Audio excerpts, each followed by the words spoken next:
नमस्कार, सुप्रभात. मी प्रणिता बोरसे. आपण पाहत आहात TV9 मराठी आणि आता बुलेटिन मध्ये पाहूयात 36 जिल्हे 72 बातम्या.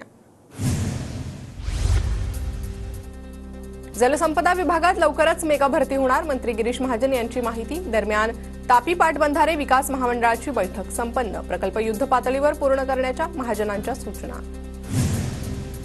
नवी मुंबईमध्ये वास्तव्य करणाऱ्या बांगलादेशी नागरिकांवर गुन्हे शाखेची मोठी कारवाई. 8 महिला आणि 2 पुरुषांना पोलिसांनी ताब्यात घेतलं. नवी मुंबई APMC परिसर आणि खारघरमध्ये पोलिसांचे सर्च ऑपरेशन. किसान सन्मान योजना तसेच नमो शेतकरी सन्मान योजनेच्या निधीत वाढ. राज्यातील शेतकऱ्यांना 12,000 ऐवजी 15,000 रुपये मिळणार, राज्य सरकारचा निर्णय. पंतप्रधान आवास योजनेच्या अंतर्गत यावर्षी महाराष्ट्रात 20 लाख घरांची उभारणी होणार. केंद्रीय ग्रामविकास मंत्री शिवराज सिंग चौहान यांची मोठी घोषणा. पुणतांबा गावात मंदिरातील तोडफोडीच्या निषेधार्थ कडकडीत बंद. संतप्त गावकरी रस्त्यावर उतरले. श्रीरामपूर कोपरगाव महामार्ग गावकऱ्यांनी अडवला. दिल्ली हायकोर्टानं पूजा खेडकरचा जामीन अर्ज फेटाळला. पूजा खेडकरला कोणत्याही क्षणी अटक होण्याची शक्यता. UPSC करताना OBC तसंच अपंगत्व कोट्याचा चुकीचा पद्धतीनं लाभ घेतल्यासंदर्भात अटकपूर्व जामीन देण्यास नकार.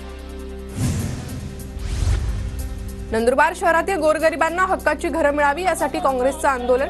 घरकुलाचं बांधकाम लवकरात लवकर करण्याची काँग्रेसची मागणी. नाताळ निमित्त धुळे शहरातील सर्व चर्चमध्ये आकर्षक रोषणाई. शहरातील सर्व प्रमुख प्रार्थना स्थळांना रंगीबेरंगी सजावट. बदलापुरात आगरी समाजाकडून आगरी महोत्सवाचं आयोजन. 27 ते 29 डिसेंबर दरम्यान आगरी महोत्सव पार पडणार.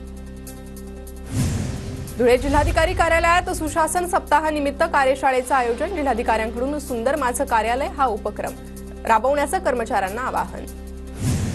नंदुरबार जिल्ह्यात तापमानाचा पारा घसरल्यानं शाळेच्या वेळेत बदल करण्याची मागणी. सकाळी 9 नंतर शाळा भरवण्यात यावी, पालकांकडून अपेक्षा व्यक्त. शहादा नगरपालिका हद्दीतील कर धारकांनी 31 डिसेंबरपर्यंत कर भरा, नंदुरबार पालिकेचं आवाहन. तर कर न भरल्यास कडक कारवाईचा पालिकेचा इशारा. नंदुरबार जिल्ह्यात विद्यार्थ्यांना दिल्या जाणाऱ्या पोषण आहाराची गुणवत्ता तपासली जाणार. पोषण आहाराच्या तपासणीसाठी जिल्हा परिषदेच्या वतीनं पथक तयार. तपासणीनंतर अहवाल वरिष्ठांना पाठवणार. पुणे जिल्ह्यातील पठारी भागात शेतकऱ्यांकडून मोठ्या प्रमाणात बटाट्याची लागवड. मात्र हवामान बदलामुळे बटाटा पिकावर करपा रोगाचा प्रादुर्भाव. शेतकऱ्यांचा खर्च वाढला. धानाला गेल्या वर्षीप्रमाणेच मिळणार हेक्टरी 20,000 रुपये बोनस. 25,000 रुपये हेक्टरी बोनस न दिल्यानं विरोधकांकडून टीका. नवी मुंबईमध्ये वास्तव्य करणाऱ्या बांगलादेशी नागरिकांवर गुन्हे शाखेची मोठी कारवाई. 8 महिला आणि 2 पुरुषांना पोलिसांनी ताब्यात घेतलं. नवी मुंबई APMC परिसर आणि खारघरमध्ये पोलिसांचं search operation. Ambarnath railway station जवळ मालगाडीच्या धडकेत एकाचा मृत्यू. रेल्वे पटरी ओलांडताना रेल्वेची धडक. कल्याणमध्ये 3 तलाकची धक्कादायक घटना. पहिल्या पत्नीला देण्यासाठी 15 लाख माहेरून आणण्याचा तगादा लावत पत्नीला मारहाण. कल्याण बाजारपेठ पोलीस ठाण्यात सॉफ्टवेअर इंजिनियर पतीवर गुन्हा दाखल. पालकमंत्रीपदाबाबत मुख्यमंत्री उपमुख्यमंत्री निर्णय घेतील. राजकारणात इच्छेवर नाही तर वस्तुस्थितीवर सगळं असतं. पालकमंत्रीपदावर चंद्रकांत पाटलांची प्रतिक्रिया. परभणीत कोण पालकमंत्री असेल हे पक्षश्रेष्ठी ठरवतील. पक्षाने दिलेली जबाबदारी प्रामाणिकपणे पार पाडेल. मेघना बोर्डीकर यांची प्रतिक्रिया. पक्ष आणि नेतृत्व मंत्रिपदाबाबत निर्णय घेत असतं. कदाचित मी लायक वाटलो नसल्यानं त्यांनी मला मंत्री केलं नसेल. मंत्रिपदावरून भाजपा आमदार संजय केळकर यांची प्रतिक्रिया. तर ठाणे जिल्ह्यातील पालकमंत्री असावा, केळकरांकडून अपेक्षा व्यक्त. जालन्यात अतुल सावेंना सोडून कुणालाही पालकमंत्री करा. पालकमंत्री असताना सावेंनी कामं न केल्याने जनतेचा रोष. भाऊसाहेब घुगे यांची प्रतिक्रिया. जालन्याचं पालकमंत्रीपद शिंदेच्या शिवसेनेला दिलं पाहिजे. मात्र पालकमंत्रीपदाबाबत निर्णय घेण्याचा अधिकार मुख्यमंत्र्यांना. जालन्याच्या मुख्यमंत्रीपदावरून पालकमंत्रीपदावरून अर्जुन खोतकरांची प्रतिक्रिया. अमरावतीचं पालकमंत्रीपद चंद्रशेखर बावनकुळेंना मिळावं. बावनकुळे पालकमंत्री झाल्यावर जिल्ह्याला न्याय मिळवून देतील. रवी राणा यांची प्रतिक्रिया. पालकमंत्रीपदाबाबत कुठलीही धुसफूस नाही. महायुती म्हणून एकत्रित पालिका निवडणूक जिंकायच्यात. आशिष शेलार यांची प्रतिक्रिया. साताऱ्यात मंत्री शिवेंद्रराजे भोसलेंकडून उदयनराजेंची भेट. शिवेंद्रराजेंना पालकमंत्रीपद मिळायला पाहिजे. उदयनराजेंकडून मत व्यक्त.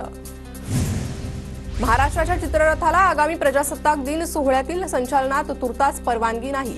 कर्तव्यपथावरील संचलनासाठी यंदा 15 राज्य आणि केंद्रशासित प्रदेशांची निवड. महाराष्ट्राचा चित्ररथ यंदा का नाही? शिंदेंनी मुख्यमंत्री फडणवीसांना दालनात जाऊन प्रश्न विचारावा. दिल्लीच्या पथसंचलनात महाराष्ट्राचा चित्ररथ नसल्यानं राऊतांचा निशाणा.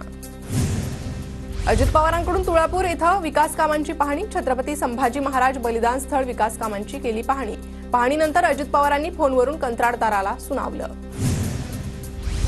मंत्री झाल्यानंतर नितेश राणेंचं मतदारसंघात परतल्यानंतर राणे कुटुंबियांचं कुडाळमध्ये जंगी स्वागत. नारायण राणे, नीलम राणे, निलेश राणे आणि नितेश राणेंचं एकाच पुष्पहारात स्वागत.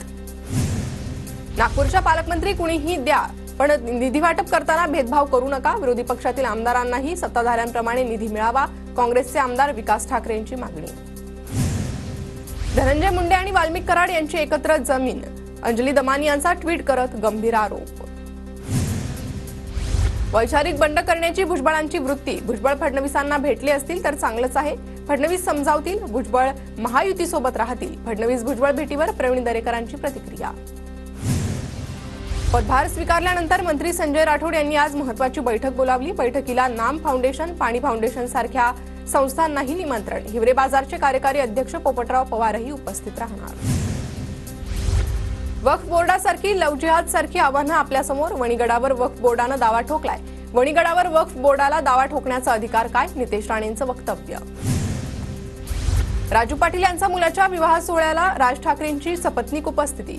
तर मुख्यमंत्री देवेंद्र फडणवीसांकडूनही वधूवरांना आशीर्वाद. ग्रामविकास मंत्री जयकुमार गोरेंचं साताऱ्यात जंगी स्वागत. पक्षानं संधी दिल्यानं मनापासून आभार. जयकुमार गोरेंची प्रतिक्रिया. अशोक उईके यांचं यवतमाळमध्ये जंगी स्वागत. कॅबिनेट मंत्री म्हणून वर्णी लागल्यानंतर कार्यकर्त्यांकडून जल्लोष. पाटण मतदारसंघात शंभूराज देसाईंचं जोरदार स्वागत. राज्याच्या नव्यानं पर्यटन आराखडा तयार करणार. महाराष्ट्राला पर्यटनाच्या बाबतीत पुढे नेण्याच्या अनेक संधी. शंभूराज देसाईंची प्रतिक्रिया.